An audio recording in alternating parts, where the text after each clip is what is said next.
Halo semuanya, pada video kali ini kita akan membahas tentang kelangkaan sumber daya alam, khususnya dengan studi kasus lahan gambut di Indonesia.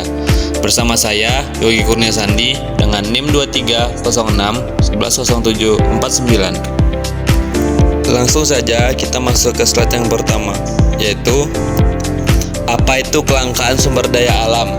Kelangkaan sumber daya alam terjadi ketika jumlah sumber daya yang tersedia tidak cukup untuk memenuhi kebutuhan manusia. Hal ini bukan hanya soal ketersediaan fisik, tetapi juga aksesibilitas dan kemampuan teknologi untuk memanfaatkannya. Seperti yang dijelaskan oleh Kusuma pada tahun 2023, kelangkaan ini bisa berdampak serius pada ekonomi dan kesejahteraan masyarakat. Selanjutnya yaitu pentingnya pengukuran kelangkaan sumber daya alam. Mengapa pengukuran kelangkaan sumber daya alam penting? Karena dengan mengukur ketersediaan sumber daya alam, kita dapat memastikan penggunaan tidak melebihi batas kemampuan lingkungan dan melindungi fungsi ekologi, serta menjamin keberlanjutan sumber daya untuk generasi mendatang. Pengukuran ini juga krusial untuk memastikan kegiatan ekonomi tidak mengancam ekosistem. Selanjutnya yaitu adalah jenis-jenis kelangkaan. Kelangkaan terbagi menjadi 3 jenis, di mana ada kelangkaan fisik, ekonomi, dan kelangkaan lingkungan. Kelangkaan fisik terjadi karena keterbatasan sumber daya alam itu sendiri. Kelangkaan ekonomi muncul karena perilaku manusia yang serakah dan tidak berkelanjutan. Sementara itu, kelangkaan lingkungan disebabkan oleh interaksi faktor alam dan aktivitas manusia yang merusak produktivitas lingkungan. Selanjutnya yaitu adalah faktor-faktor yang mempengaruhi kelangkaan. Ada beberapa faktor yang mempengaruhi kelangkaan sumber daya alam, antara lain ketersediaan dan laju eksploitasi, teknologi dan efisiensi penggunaan, serta permintaan dan pertumbuhan populasi.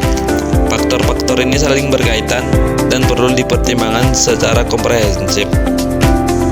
Selanjutnya, metode pengukuran sumber daya alam melalui indikator fisik. Untuk mengukur kelangkaan, kita bisa menggunakan indikator fisik seperti sisa tandangan, tingkat ekstraksi, dan indeks depresi sumber daya alam. Indikator ini memberikan gambaran tentang ketersediaan fisik sumber daya tersebut. Langsung saja ke contoh kasus lahan gambut. Mari kita lihat studi kasus lahan gambut di Indonesia. Dari data Badan Restorasi Gambut atau BRG menunjukkan bahwa luas lahan gambut terus berkurang. Ini disebabkan oleh berbagai faktor seperti rincian peta yang lebih detail, subsiden, dan kebakaran.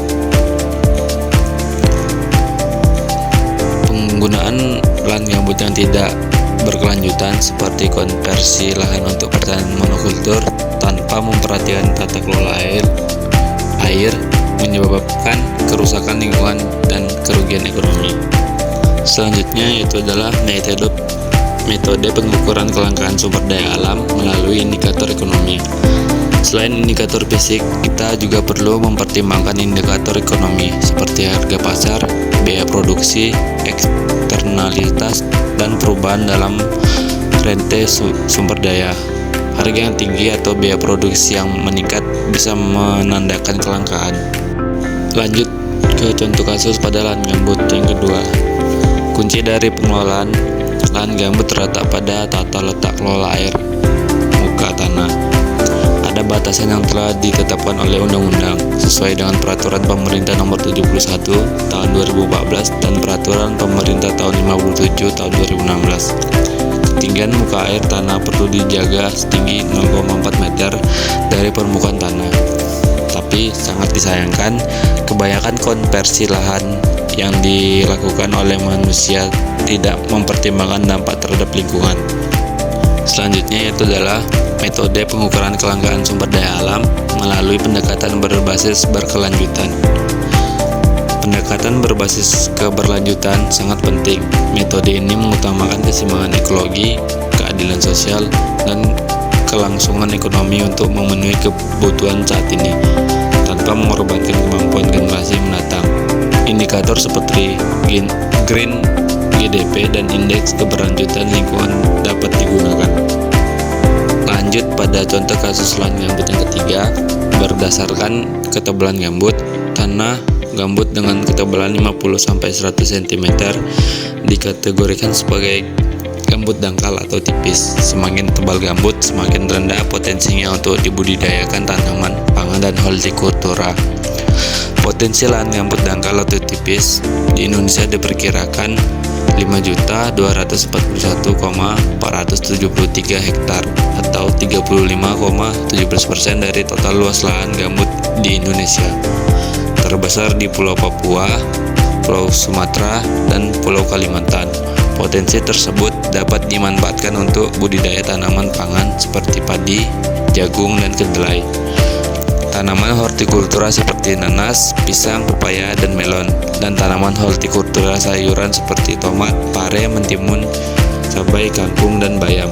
Kontribusi lahan gambut tipis terhadap produksi tanaman pangan dan hortikultura diperkirakan sebesar 50-60% dari total produksi lahan gambut. Selanjutnya yaitu adalah dampak kelangkaan sumber daya alam. Kelangkaan sumber daya alam berdampak serius bagi sosial maupun ekonomi, mulai dari migrasi penduduk, konflik sosial, hingga kesulitan ekonomi dan kerusakan lingkungan. Sekian penjelasan dari saya. Terima kasih bagi yang sudah menonton. Semoga dapat bermanfaat. Saya tutup dengan wassalamualaikum warahmatullahi wabarakatuh.